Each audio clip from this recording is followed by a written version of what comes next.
Good afternoon, everybody. May I invite you all to take your seat? Thank you. Dean Knott, IPPAM alumni and students, Price School faculty and staff, and distinguished guests, thank you very much for joining with us today to celebrate the 20th anniversary of the International Public Policy and Management Program. Yeah! We are so very pleased that all of you are here to welcome our alumni back to their academic home. We are especially honored to have with us today Mr. Nicolas Berggruen, who is one of today's great thinkers and great doers. He has been at the forefront of promoting the international exchange of ideas and of fostering the weaving together of insights from the East and the West. His ideas resonate strongly with the ethos of the IPPAM program. And today's topic, the future of democracy, strengthening governance institutions, is one that is of vital interest to many of the countries from which our alumni are drawn, including countries recovering from years of foreign intervention and political strife, like Afghanistan, countries where democracy is a fairly young endeavor, but is vibrant, like Indonesia, countries where the struggle continues, like Egypt. IPPAM began as a program to strengthen the planning, management, and analytical skills of civil servants from countries whose growing economies were permitting or fostering greater public investment in social services such as healthcare and education. Our early students were funded, came with funding from the World Bank and the Asian Development Bank, such as in Indonesia, and the World Health Organization funded government officials from China. But today, over the years, IPPAM has grown to encompass mid-career professionals from all sectors, public, private, nonprofit, that span many different policy fields, from infrastructure, transportation, healthcare and education, environmental protection, the changing role of media in impacting political dialogue.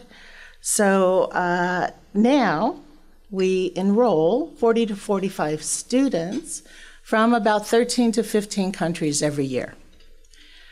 And that sort of cross-fertilization has allowed us to build a platform for cross-cultural and comparative exchanges. And I have to say, sometimes the intensity of working closely on projects with people of different, perhaps, work styles and fundamental assumptions about how government works can be challenging, but it is in this struggle that true sort of mutual understanding evolves. So the spirit of students who leave the safety and security of their homes, their families, their countries, to embark on this adventure of learning is something that we salute today. And in a time when political leaders and movements are, in some cases, seeking to divide us, it is programs like IPPAM that give us hope for the future. By bringing people together from different backgrounds, cultures, and religions, we play a part in fostering the growth of global citizens. So for that, we are very, very proud. Now we will move to a segment of the program where you will have food for thought. Jack Knott, Dean of the USC Price School of Public Policy, is a leading scholar in the fields of political institutions and public policy, as well as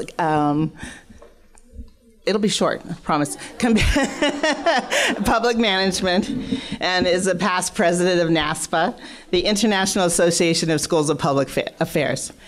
Under his leadership, the Price School has experienced significant growth and has strengthened its position as a leader in the field of public affairs. But most personally, I would like to thank Dean Knott for his visionary leadership, not only in strengthening the school, but in strengthening the IPPAM program. He has been an ardent supporter of the program, and he continually challenges Joanna and I to strengthen the program's comparative impact, to strengthen the comparative aspects of the program so that we can better learn from the countries from which our students are drawn. That challenge he hits us with all the time. So that has been very important in helping us to broaden the program. But really, what makes us most proud to call Jack Knott our dean is his advocacy for all students within the school. He is very much a proponent of giving students a voice. And so during this past year, and even beyond this past year, when there has been controversial issues in the country and issues of political strife, he convenes open forums where he can have a dialogue with students and let them talk about their concerns, and also how what is happening in the country can be addressed here in the school, and what are the mechanisms that students can have to make a change for the better and to bring about greater mutual understanding. And it is this role that makes us so proud to be affiliated with the school. Well, thank you, Joyce, for that very kind introduction. That's the kind of introduction I really like when it talks about students rather than the details of my resume. So I really appreciate that. I'm really honored to be back in front of this incredible group of alumni and students who've really traveled from several countries. I'm always amazed. I'm just sitting next to a person here from Afghanistan. We were talking what's happening in Afghanistan. And then we were also talking what's happening in Indonesia. And it's really a global program, and I'm very proud of it for that reason. But having connected and reconnected with so many of you during yesterday's kickoff celebrations, I'm also quickly reminded of why this program has been so successful over these 2 decades. Through an internationally focused curriculum, our students develop a dynamic cross-cultural understanding of the vexing governance and social challenges facing individuals and communities around the world. And I am truly impressed by our alumni, who are entrepreneurs and business executives, leaders within the IMF, the World Bank, and World Health Organizations, as well as government officials in their home communities, all of whom are helping to shape and improve their communities every day. And as Dean, I'm proud of each and every one of you and how this program has prepared you for all these exciting endeavors, and I really look forward to the many successes that the next 20 years will bring for the IPPAM program and all of its alumni. Before we begin, there is one person I would like to introduce, and that is, we're very pleased to have with us a faculty member in the Price School, Jeffrey Jenkins, who is Provost Professor of Public Policy, Political Science, and Law.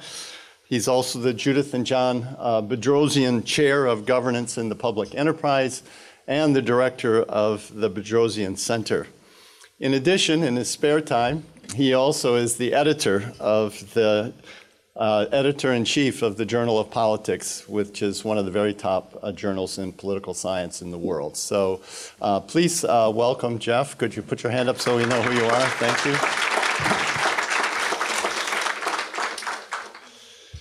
And now I have the distinct pleasure of introducing our guest speaker who will join me for today's lunchtime discussion. Nicolas Berggruen, the co-founder and chairman of the Berggruen Institute. Many of you are actually familiar with Nicolas's work through his book, Intelligent Governance, which has been required reading for the IPPAM class taught by Jan de Zeer and Frank Zerunian. And today I hope to share a little bit more about his work and the Institute. The Berggruen Institute's mission is a lofty one. It seeks to develop foundational ideas and through them shape political, economic, and social institutions for the 21st century. And in September of 2015, Nicolas announced the launch of the Berggruen Institute's Philosophy and Culture Center to encourage new ideas and develop fresh thinking across disciplines and across cultures. He has recruited some of the best thinkers to engage the scholarly and philosophic debate that seeks to minimize cultural conflict, as well as to increase mutual understanding. And that's the connection that I think Joyce made also with the IPPAM program. The center includes a fellowship program between Chinese and American universities, an ideas contest, and an annual $1 million philosophy prize to be awarded by an international jury. Only recently has Nicolas made Los Angeles his home. Perhaps he chose LA, I'm guessing, because it represents the western edge of the Pacific Rim, but it also maybe because it still maintains an open and dynamic spirit that welcomes new ideas and people from all over the world.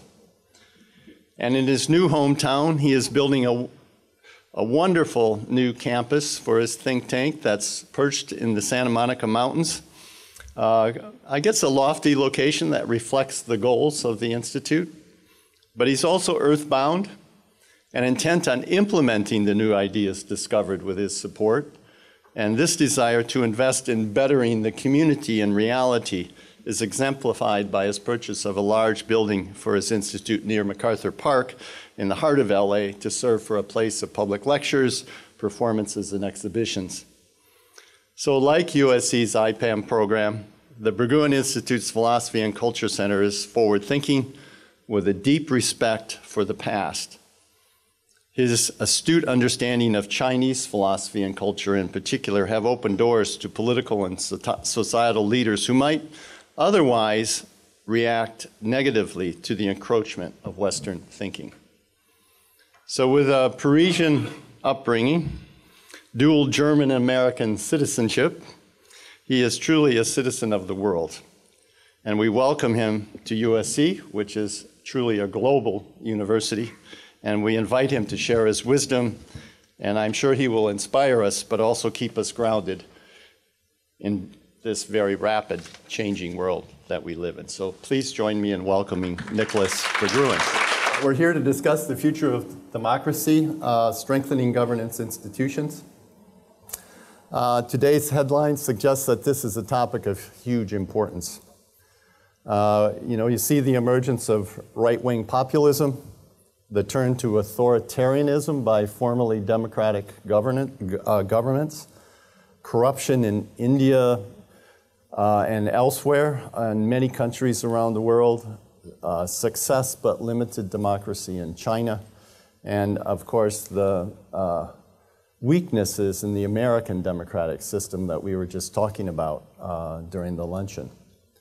So I look forward to this discussion, especially with this international audience, reminding us that the future of democracy is just not, certainly not just about the United States, but it's really a global, of global importance. So I wanted to start out with a theme that is very important in your book, Intelligent Governance. And you argue in the book for the need for greater expertise and the role of expertise in the governance of Western democracies and the United States in particular.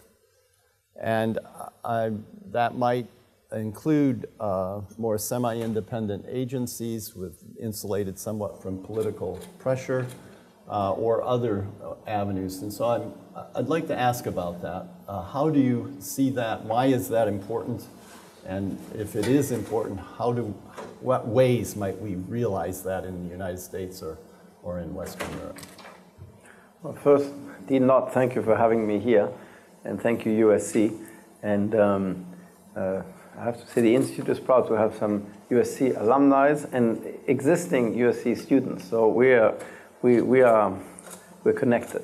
And I think your comments about Los Angeles and California being a place that's at the edge of Western civilization, but looking towards the East, but also a place where there's still sort of new thinking, forward thinking, sort of optimistic, nature of California and Los Angeles, I think is one of the reasons why we are establishing here. So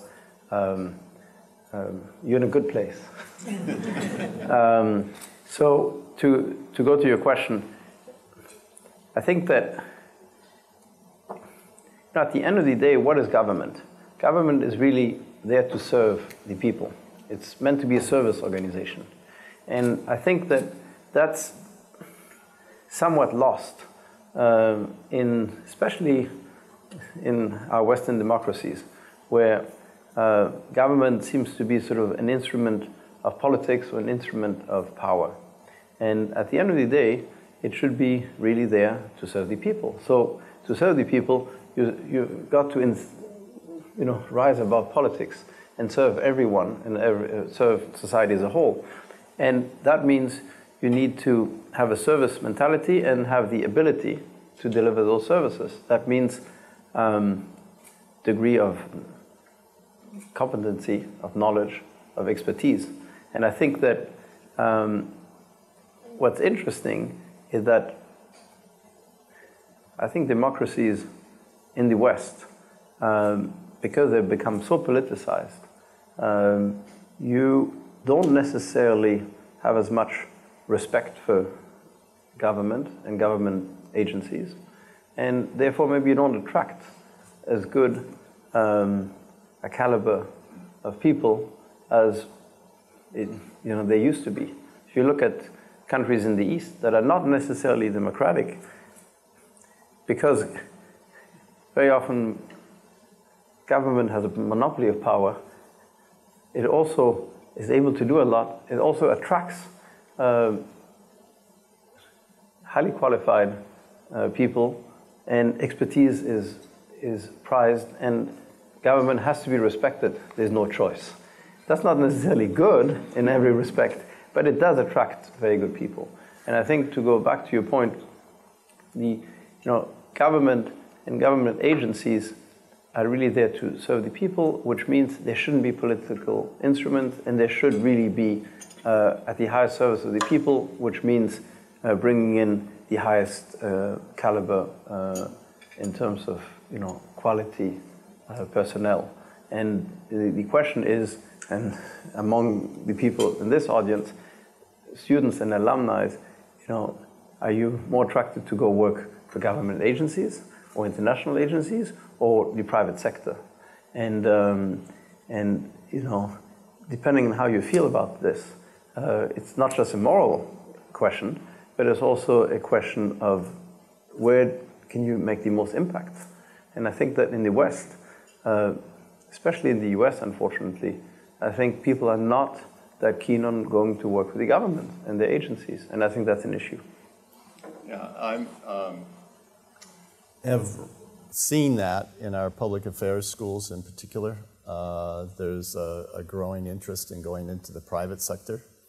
I've actually been working the last 4 or 5 years with the National Association of Schools of Public Affairs on making it easier to hire competent master's level students in the federal government, because it's not that easy. Often if you try to get a job with the federal government, it's not till a year later when you actually get a job offer, and people get fed up and go somewhere else. We've also experienced that. I was, if you look at a country like Japan, or you mentioned the East, Japan or Korea or China, the growing importance and this prominence of the Master of Public Administration degree there is significant. And in China, for example, they now have almost as many MPA degrees as the United States, and they've developed this all within the last 10, 15 years, something like that. So I do think this is a, even in my own experience, a huge issue. It's partly why we're developing an undergraduate program, because we want to get students interested in public service early on. On this point, do you see other ways of making service or expertise more manifest in government agencies or in the politics? Is it are there institutional mechanisms for advancing that? Well, I think government agencies, in theory, shouldn't be political instruments. So depoliticize them would be good. And in the West, they're highly politicized. That would be one thing. Two would just be to make it more attractive to work in government. That comes back to a big issue that exists, especially I think in the US, where respect for government has decreased a lot. So you have to restore, respect for government. And if you restore the respect, then people will want to work for government because, they have a position of not only power but relative, respect from others. And then, potentially also compensation, which is a tricky issue. But private sector jobs reward at a higher level than government. And to attract people in government, you also have to compensate. So kind of a model of this, in my mind, in some ways, might be like you can think of the Federal Reserve, which is insulated from politics in many ways. They have fixed terms for the head of the Board of Governors. They have a separate recruitment. They can attract really high-quality economists, et cetera. The other thing that comes to mind is like in Britain, where there's relatively few political appointees. The president here, Jeff would know this, I don't know how, but there are thousands of people that the president gets to appoint as political appointees, pushing that politics right further down into the agencies. But in Britain, it's a very small number, which maybe insulates them more. But these are some of the kind of institutional mechanisms that come to my mind. Because certainly the diagnosis of, we feel this all the time, anti-government rhetoric, and it's not the blaming the government for problems, et cetera, is widespread. So,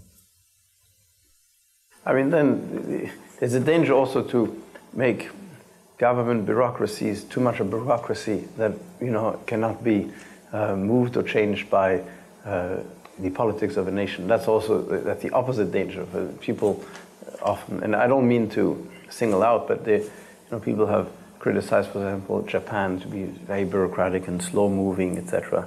So you don't want to also go into an area where it becomes, so disconnected from politics that the bureaucracy just lives on its own. But some independence and respect, and also the ability to attract good people is key. Well, your book also, one of the models that you turn to for trying to realize this kind of role of expertise is really Confucian thinking and Confucian culture and history. And I think you refer to it even as the Mandarin, Confucian Mandarins. So I was interested in this role of culture and the role of religion in governance or governance reform. And you see it, I think, as a positive in China. Is that generally the case, or what is the relationship more generally, do you think, between culture, Confucius culture in China, and governance? Right. I would say sort of a general comment is that I think you're probably a great, maybe the best examples,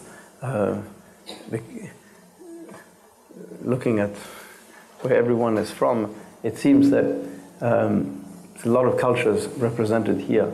And culture, I think, has a much bigger influence on politics than people think.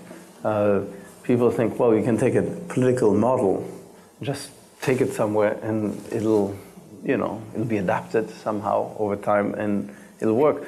I think not at all. I think that culture wins at the end. You can have a system, it can be democratic in nature, in theory, but if the culture doesn't adapt it, the culture will win, not the political system.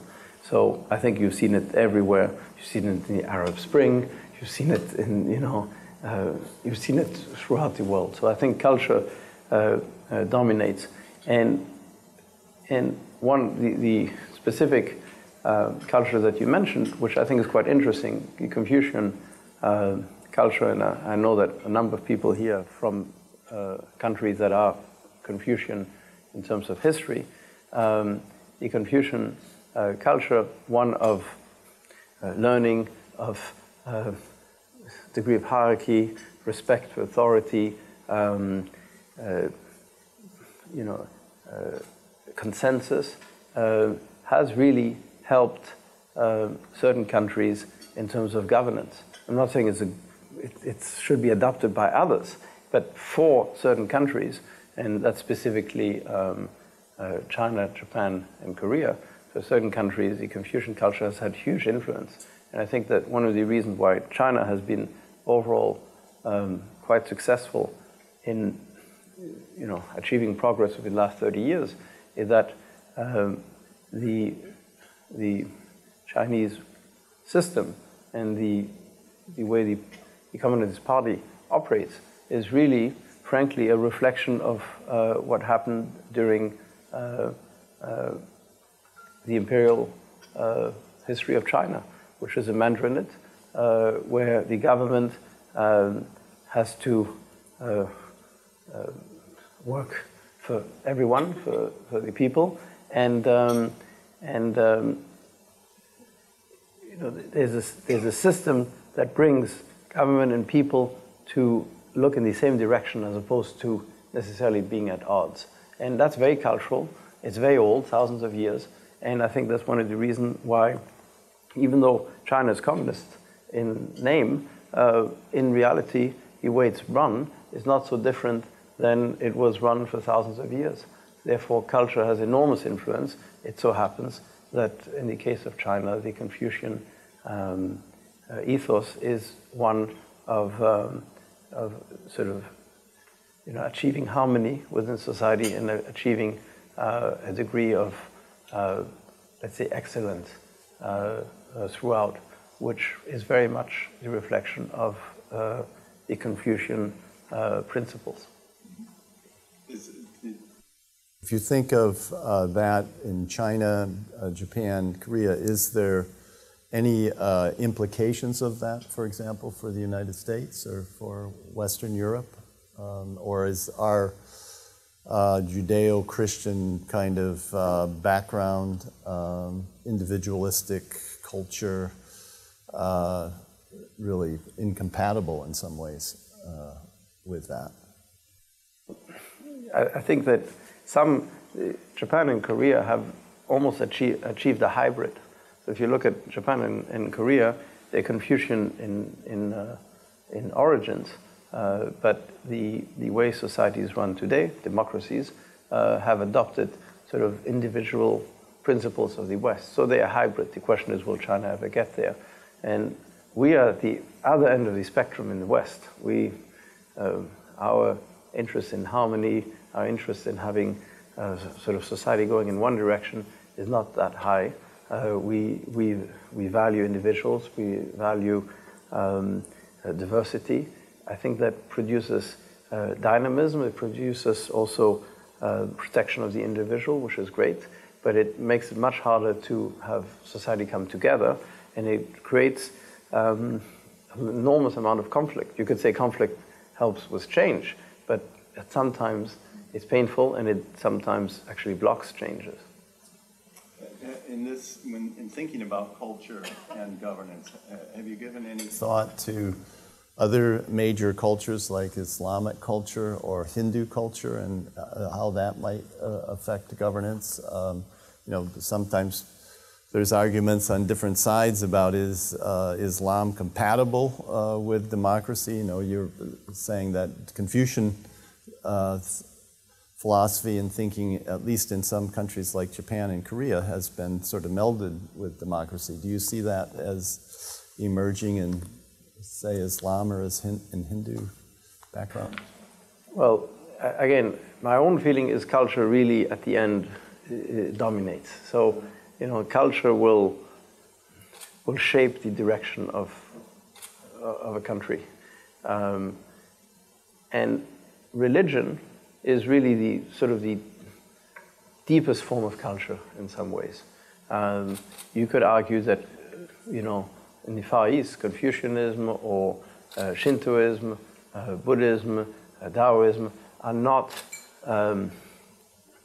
religions in a traditional sort of monotheic sense, which is Islam, Judeo-Christian culture, traditions.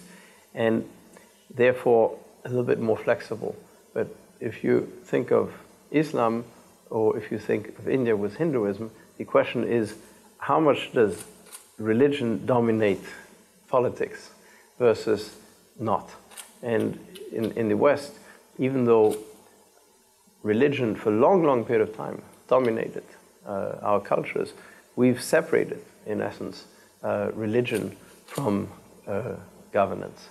And in the Far East, religion is much less dogmatic. The question is, in the case of India or the Islamic world, very often religion gets mixed up in government, and the separation between religion and government isn't really there. And that makes it much harder, in essence, for government to, let's take an independent view in terms of serving people, no matter who they are. It makes it much harder. One of the puzzles for me has always been on this, just along these lines, is trying to understand a country like Russia, which has this kind of history of strong leader, authoritarian rule going back to the czars, and has struggled with democracy at different periods.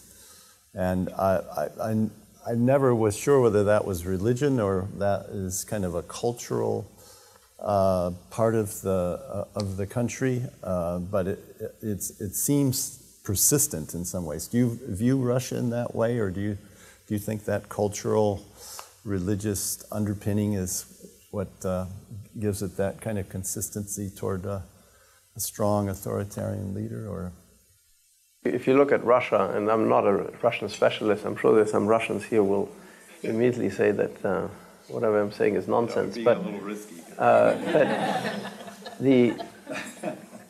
if you look at Russian history, I think it's highly cultural. I mean, you've had strong leadership in terms of having a Tsar, having an emperor running the country. You really haven't had a history of democracy.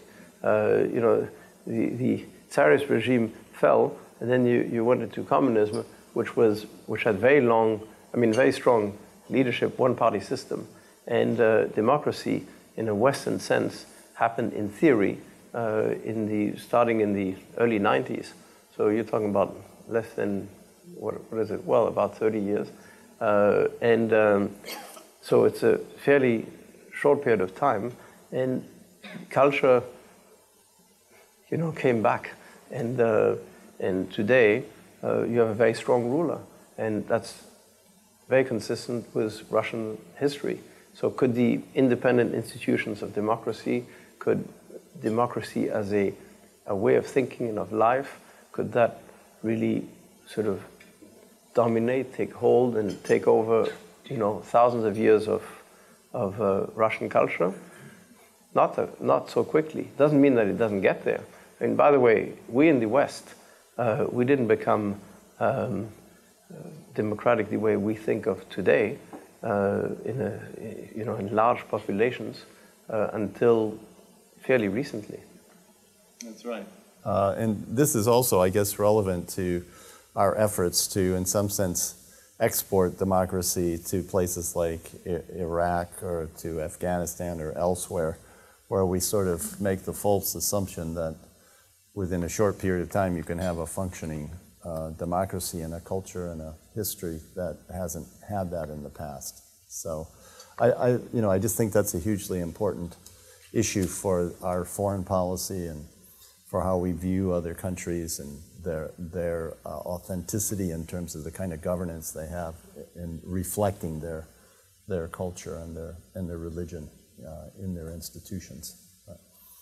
I also wanted to move on. One other point you made in your book that is a very powerful point, and that's you've written that with the development of the internet and the iPhone and the iPad and social media, that's really changed the way we interact with each other, the way we interact with society, and the way we interact with government.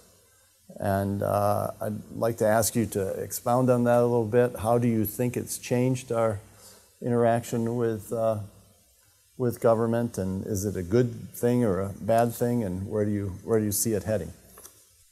Oh, I think the internet has been incredibly powerful. So on one side, it has given everyone a voice, everyone access. So it's highly democratizing. So very positive in that sense. But because it gave everybody, in some ways, an equal voice, government really has lost a lot of its, frankly, a lot of its power.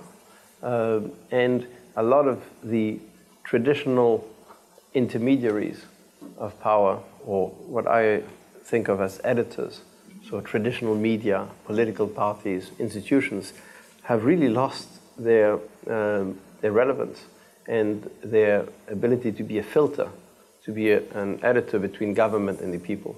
So today, people have direct access to government and government direct access to the people. And you're beginning to see, and you've seen it, especially in the West, pretty, I would call it almost wild and random results. And you see it at national levels.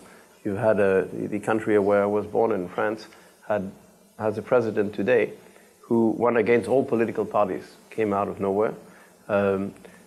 Justin Trudeau up north became president again, unexpected. This country has elected somebody who won against all political parties. So you have a situation where traditional filters really are gone. And the hold of institutions, of elites certainly, and of government on, let's say, the people is much, much weaker. I mean, I'd love to get your opinion. And the question is, how wild does it, make the political environment? Can it be rebottled? Should it get rebottled or not? Certainly, the Chinese and the Russians and the Turks have understood the power of this, and they're controlling more and more tightly social media, because they know that if they lose control of social media, they lose control of their governments. This certainly is happening in those countries, and countries like Egypt and other places around the world as well. And one other aspect of this that has been written about and is how people find their own internet communities that sort of reflect their own interests and therefore are able to get reinforced in their opinions and don't get it homogenized or interconnected with other people's opinions as much. Is that something that you see happening as well? Or? I don't know. I mean, you have to. I think you can test it with yourselves. I mean, with social media makes you. In theory, you have access to everything and you get everything, but at the end of the day, you're going to be interested in what you're interested in, and you're so busy with the world that your online world, your online identity, that you may lose the rest of the world. So it creates potentially silos as opposed to expansion, and people who use the internet skillfully have understood this.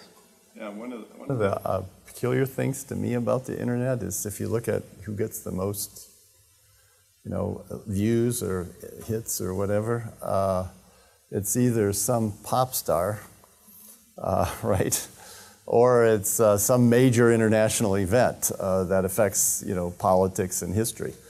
And one is, in some ways, irrelevant. It doesn't affect really anything except that people identify with it. And the other can be huge, and yet they get about the same amount of attention.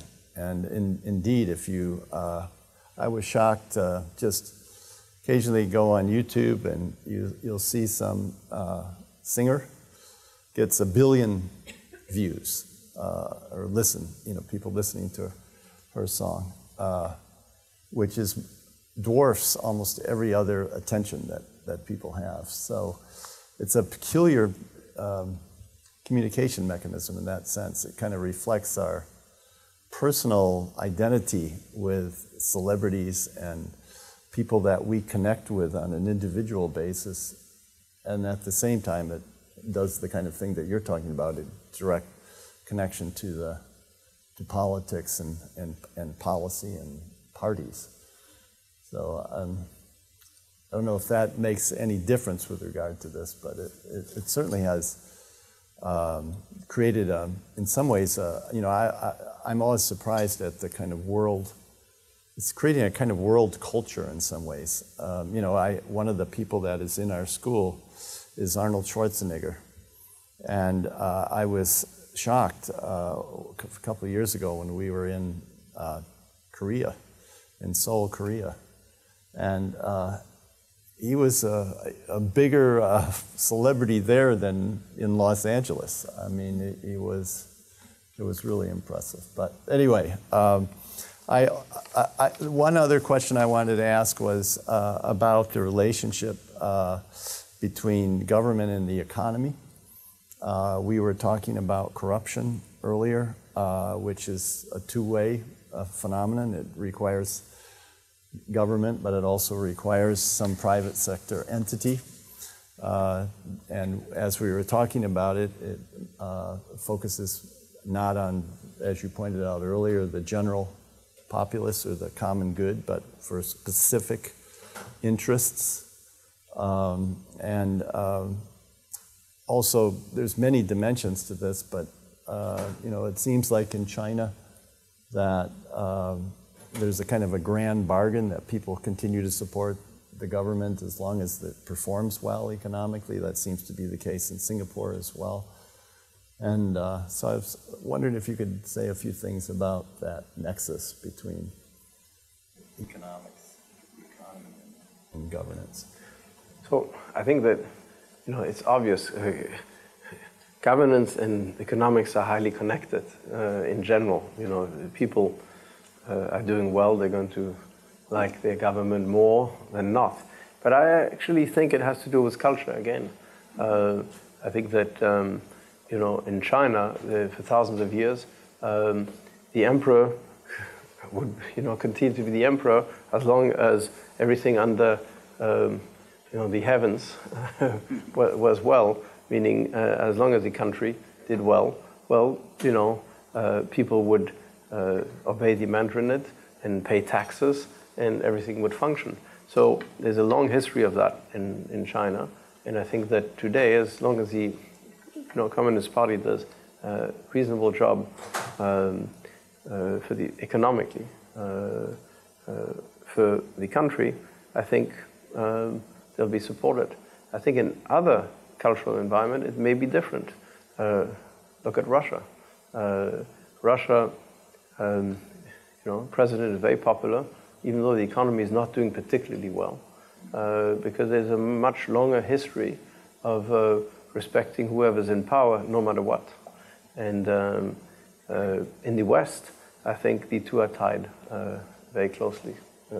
Bad economics, government won't stay. Reasonable economics, government may stay. So I think, again, it's very, very tied to culture. One of the, I don't know if this is a concern in China or not, but it's certainly a concern for me and several others in the US that the kind of economy we have today is producing a growing inequality among people. We have the largest inequality in our country that we've had in 100 years. And the concern from a governance point of view is that that economic inequality could create inequalities in access and influence in government and therefore lead to political inequality. And of course, we're creating many billionaires in China as well. Is that something that you see as happening there or as an issue either here or there? Well, I think inequality is a huge issue. I think it's becoming a much bigger issue everywhere, here, but also in China. And as you said, inequality is not just differences in wealth or incomes, but also differences in access, in having a chance, for a future. If people don't feel they're part of the future, they're going to, react that way. And it's happened. This is a reflection of the last election here in the US. And I think in China you have increased inequality as well. The only difference is that even though you have increased inequality, you have rising wealth overall.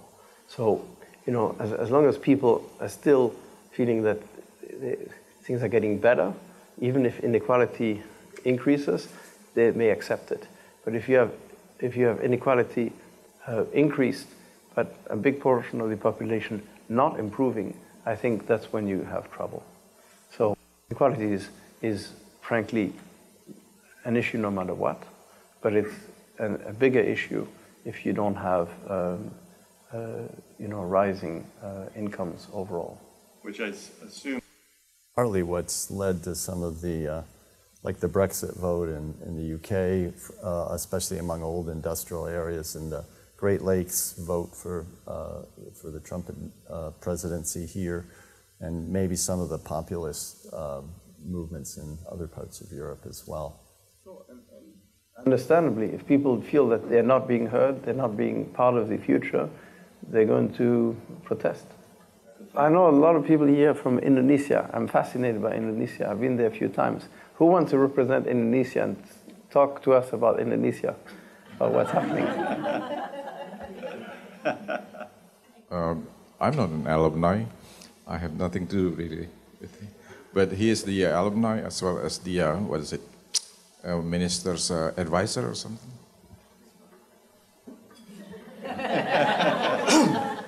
I'm sorry, I'm fascinated. It'd be interesting, no? Do you mind? No. Well, yeah, it's quite always difficult situation like this. But democracy in Indonesia is, up and down after we have a strong authoritarian under Suharto, and then moved to democracy. There are, there are some pluses and minuses we face in terms of when we have a strong government, and then the maturity of the society is not really there. I think that's kind of, in the context of Indonesia at the time, is quite good, because then the government can direct move the development of the country. But until at the level that the democracy is not there, and then people are not satisfied and need to reform, something like that. But after the reform, then people free to do, to speak and open, something like that. Then it seems like at the time the situation is not moved as fast as previously. So what we experience from the relation between government and the economics and the development of the country is sometimes depends on how the government itself and then the maturity of the society. But if we compare to our neighbor country like Malaysia, at the time the Mahathir, the Prime Minister, gives choice for the people. You want democracy now, or you want fast improvement of the economy or something like that. So I think in the context of Indonesia, we already have some experience on that, but always, under the new administrations, although the government have a strong commitment to bring the country move to the upper middle income country, something like that, but always the democracy is one challenge at the other side. Thank you. No, sorry to have asked, but I'm fascinated because I think you're right. That's the challenge of a country like Indonesia, an amazing country, incredible resources and incredible people. But the challenge of some of your neighbors was, do you adopt democracy very quickly and then it gets messy, or do you have strong government and you have, let's say, rising incomes before you have democracy, which is basically what Korea and Taiwan did. So they started with autocracies. They even had flip-flop between democracy and autocracy and ended up as a democracy when society became more mature. And that's what you are pointing to. I think it's the key question. Do you think that is also part of the explanation for the difference between China and Russia? That Russia jumped to democracy at the same time that it freed up its economy to become more of a market economy, and it did that too fast. If it had maintained more of an authoritarian control and then went to a market economy and then eventually to a democracy. So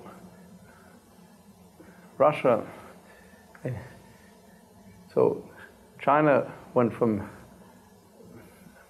a mandarinate that failed at the end to communism, which then went through a very difficult period, cultural revolution, but then went back to historical norms in terms of culture.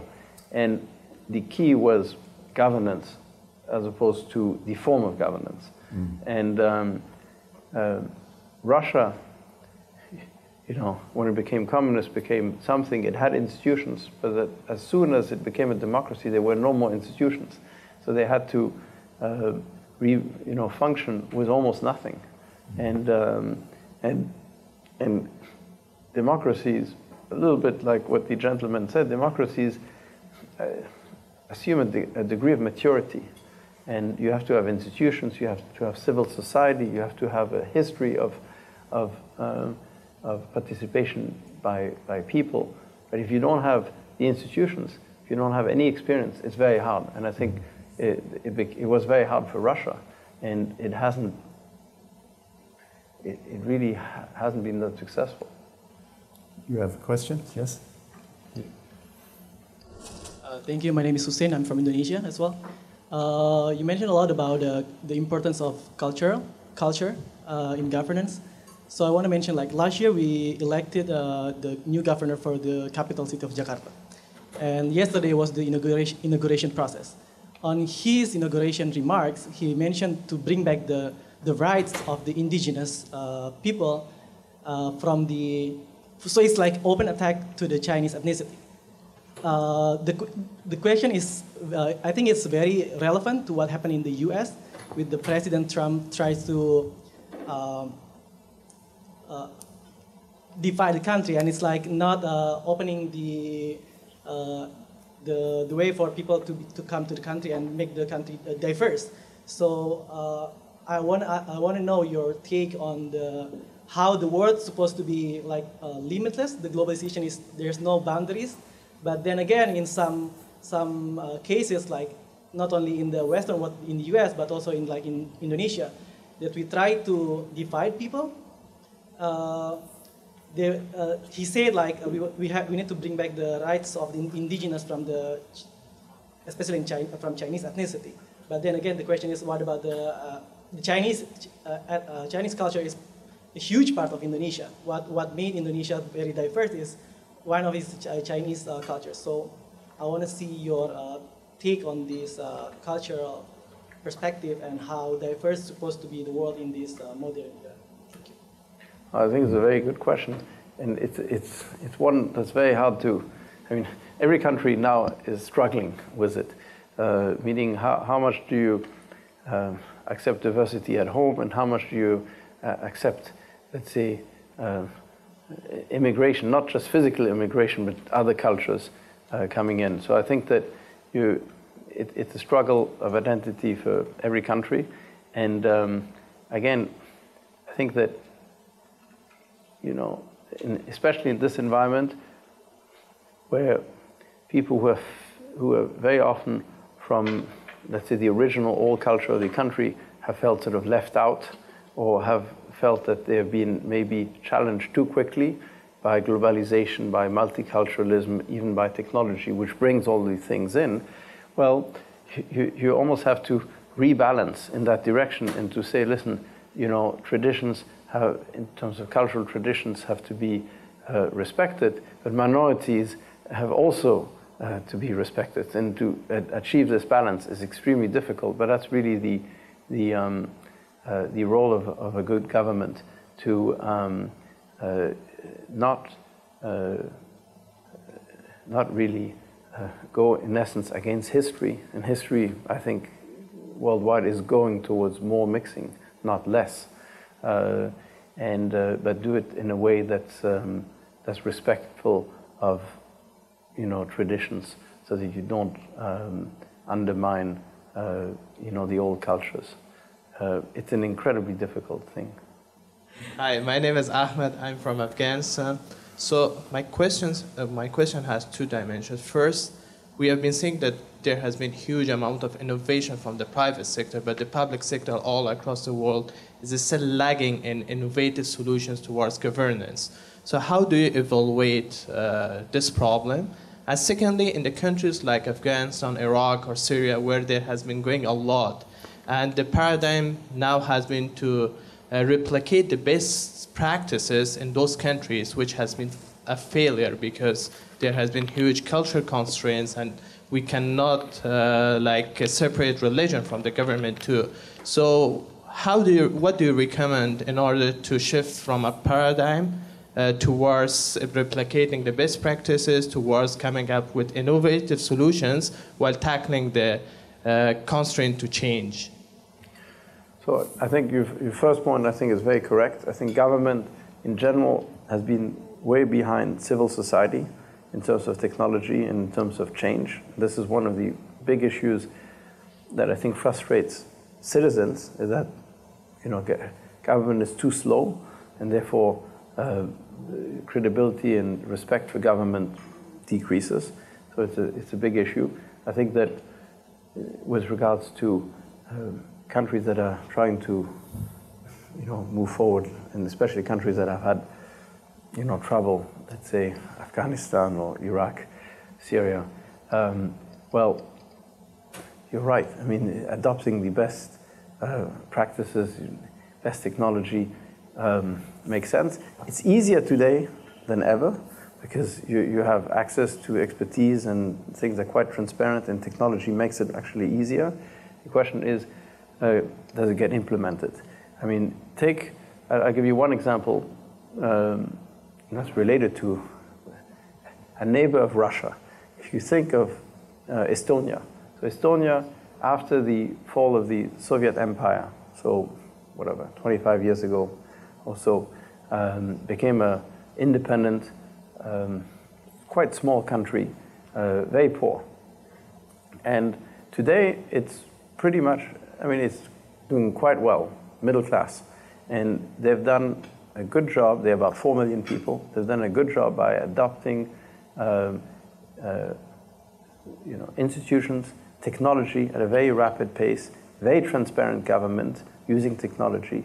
So they've made uses of all the tools you're talking about in a very forceful way. They had a president who was very forward-thinking and who made it happen. So today, Estonia's, way ahead of Russia and is very innovative. I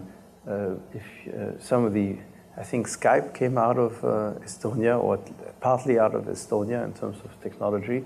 So they're not only good at home, but they've done a lot, beyond the country itself. So it can be done, but you have to have, in the case of Estonia, the culture was such that they were able to adopt it, and they did. So it can be done. And technology, I think, can be helpful, but you have to have a government that has the strength and the courage to do it. It's interesting that a colleague of mine from Michigan State University actually was the person who developed the census for Estonia back, I can't remember when, 90s or something. And because they were very interested in the most advanced statistical and methods of counting, and then being able to provide services to people based on that information. And he happens to be the father of Nate Silver, who is the well-known pollster and political commentator that you may have heard of. But anyway, it's a very interesting comment about Estonia. So, all right. Did you have one final comment that you wanted to make about? I don't want to. You sure? Yeah. No, please, just quickly. I was just thinking back to your comment when you asked regarding China and Russia and did Russia jump to democracy too quickly? And I just had a thought that I think there's another, Nicolas mentioned institutions, and Russia didn't have any left basically during that transition. But there's another difference, important difference, I guess, between China and Russia, and I think that's Russia's expansionary history, and China hasn't really had that expansionist history. And one of the things that we research a lot at the Berggruen Institute, and that's a big part of the work that we do, is understanding the rise of China and its role in the history of China. And I just think that was just an interesting element, and people are, there's all this talk of the rise of China and China's the different history to Russia. I thought that was just an important element. Did you want to add anything? I wonder if to Nicolas that, has anything to add to that. Well, I think that Natalia's point is actually a good one. China cared about China and still cares about China first in terms of doing a good job at home, which is a lot of work. But it's not bad to have focus. Russia actually, if you think of the Soviet Empire, did a very good job. If you look at, and you may disagree, especially some of you who are from the former CIS countries, but did an incredible job, frankly, conquering, but then creating infrastructure in a lot of countries that were part of the Soviet Empire, you know, Kazakhstan, Uzbekistan, Estonia, etc. So they did a pretty good job at creating cities out of nothing, but they couldn't keep it going after a while. And when the system collapsed, they hadn't really taken care of Russia at home, so Russia wasn't that strong. And they certainly couldn't continue to take care of the former CIS countries. So they weren't that well equipped to take care of themselves or the others. And China, I think it's true, hasn't really cared that much about its neighbors. They care about themselves. They just want to make sure that, you know, things are stable at home. Very different in mentality. That's an interesting point. Really appreciate you taking your time, Nicolas, and coming and joining us, sharing your wisdom on governance. I think this is something special to all of us, and as you can see, affects each of us no matter what country we're from. So thank you very much. Oh, thank you very much.